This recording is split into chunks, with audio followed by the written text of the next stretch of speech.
अस्सलामुअलैकुम दोस्तों। हाल ही में विवेक ओबरॉय रोल्स रॉयस की एक कार में नजर आए थे। उसके बाद देश भर में सोशल मीडिया पर ये बातें आम होने लगी कि विवेक ओबरॉय इतनी महंगी और लग्जरी कार में कैसे।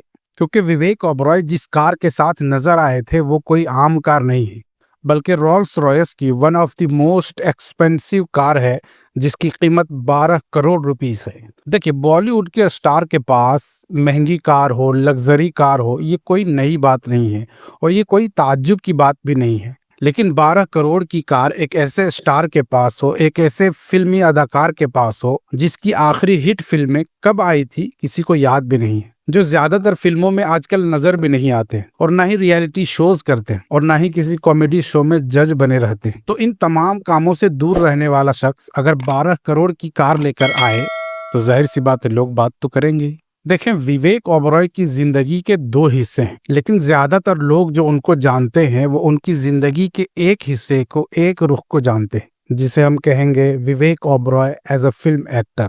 लेकिन उनकी जिंदगी का एक दूसरा रुख भी है, दूसरा हिस्सा भी है, जिसे ज्यादातर लोग नहीं जानते, और वो है विवेक ओबरॉय एज अ बिजनेसमैन। इस वीडियो में हम विवेक ओबरॉय एज अ बिजनेसमैन के ऊपर ज्यादा बात करेंगे, लेकिन उनके फिल्मी करियर के साथ क्या हुआ था उसका हाईलाइट भी आपको देना जरूरी है।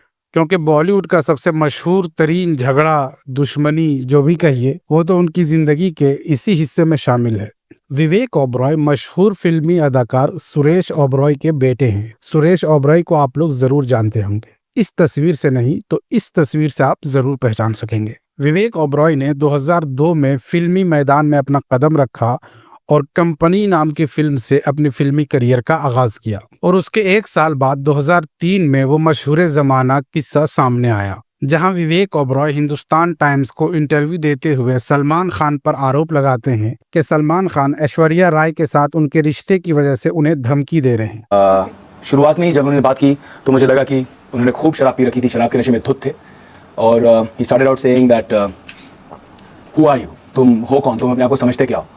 तो पहले तो मुझे समझ में नहीं आया कि क्या बात है, क्या किस किस रीजन की वजह से ये सब हो रहा है। तूने अपने आप को समझ क्या रखा है, बड़ी बदतमीजी से। सबसे पहले ये कहना चाहूँगा कि उनकी जबान जो है इतनी बदतमीज है, इतनी वाहियात है, और मैं बहुत अलग तरह का इंसान हूँ जहाँ पे I help people and I have a different outlook towards life rather than threatening and abusing and bullying people. He started talking, उन्होंने ऐश्वर्या का नाम लिया, और ये उस वक्त काफी लॉजिकल भी था, क्योंकि ऐश्वर्या राय सलमान खान के साथ ब्रेकअप के बाद विवेक ओबरॉय के साथ रिलेशनशिप में थी। फिर उस इंटरव्यू के बाद विवेक ओबरॉय के कहने के मुताबिक सलमान खान विवेक ओबरॉय से नाराज हो गए और उनके फिल्मी करियर पर उन्होंने ताला लगा दिया। उसके बाद उनको काम मिलना बंद हो गया, और अगर काम मिलता था तो उनकी फिल्में रिलीज नहीं होती थी, और जिस डायरेक्टर या प्रोड्यूसर के साथ विवेक ओबरॉय काम करते थे सलमान खान की तरफ से उनको धमकी जाती थी। ये सारी कहानी विवेक ओबरॉय ने खुद अपने इंटरव्यू में बताया है। बहरहाल 2003 के उस इंटरव्यू के बाद विवेक ओबरॉय को बहुत सारी परेशानियों का सामना करना पड़ा, और आखिरकार 2012 में एक अवार्ड शो में विवेक ओबरॉय ने खुले तौर पर सलमान खान से माफी मांगी। लेकिन माफी के बाद भी उनकी जिंदगी का रुख ज्यादा बदला नहीं, और इसीलिए वो तंग आकर बॉलीवुड से बाहर जाकर उन्होंने मलयालम फिल्म इंडस्ट्री में, तेलुगु फिल्म इंडस्ट्री में, इसी तरह दूसरे फिल्म इंडस्ट्री में भी काम करने की कोशिश की। और इन तमाम तर कोशिशों के बाद भी विवेक ओबरॉय को वो स्टारडम वापस नहीं मिल पाया जो कभी उनके पास था। लेट मी से कि बॉलीवुड ने विवेक ओबरॉय को रिजेक्ट किया, और खास करके सलमान खान के साथ उस पंगे के बाद फिल्म इंडस्ट्री ने उन्हें साइडलाइन कर दिया। लेकिन मैं अगर कहूं कि इस रिजेक्शन को उन्होंने 1200 करोड़ के एम्पायर में बदल दिया तो ये कोई गलत नहीं। मीडिया रिपोर्ट के मुताबिक विवेक ओबरॉय बहुत कम उम्र से ही how to earn money and how to manage money, इस हुनर को समझने लगे थे, और 15 साल की उम्र में इस पर काम करना भी शुरू कर दिया था।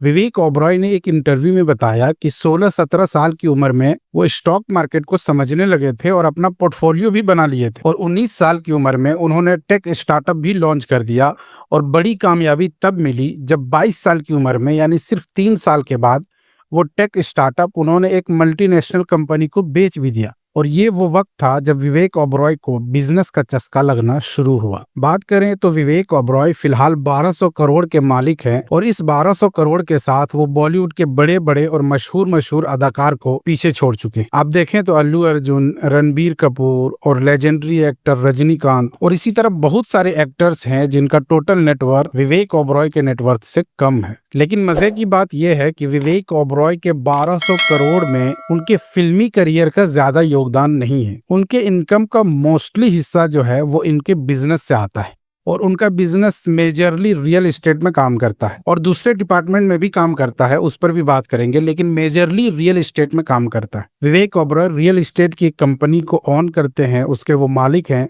जिसका नाम है कर्मा इंफ्रास्ट्रक्चर। इसके अलावा वो इवेंट मैनेजमेंट कंपनी भी ओन करते हैं जिसका नाम है मेगा एंटरटेनमेंट। उनके इनकम का काफी हिस्सा इस इवेंट मैनेजमेंट कंपनी से भी आता है। इसी तरह वो एक यूनिवर्सिटी के को फाउंडर हैं जिसका नाम है सवरिम यूनिवर्सिटी। ये यूनिवर्सिटी बेसिकली स्टार्टअप को फोकस करके बनाई गई है जिसमें स्टार्टअप से रिलेटेड काफी सारे डिपार्टमेंट्स हैं। आप भी इसमें एडमिशन ले सकते हैं। तो ये मैंने आपके सामने विवेक ओबरॉय के बिजनेस से रिलेटेड जो मेजर एरियाज हैं उसको आपके सामने रखा। जाहिर सी बात है इसके अलावा वो बहुत जगहों पे इन्वेस्ट करते हैं और इन तमाम चीजों को मिलाकर आज विवेक ओबरॉय 1200 करोड़ के मालिक हैं। लेकिन इतनी बात क्लियर है कि इस 1200 करोड़ में फिल्मी करियर का बहुत बड़ा योगदान नहीं है। उम्मीद करता हूं कि ये जानकारी आपको अच्छी लगी होगी और अगर वीडियो अच्छा लगा तो चैनल को सब्सक्राइब करें और बेल आइकन जरूर दबाएं। Thank you.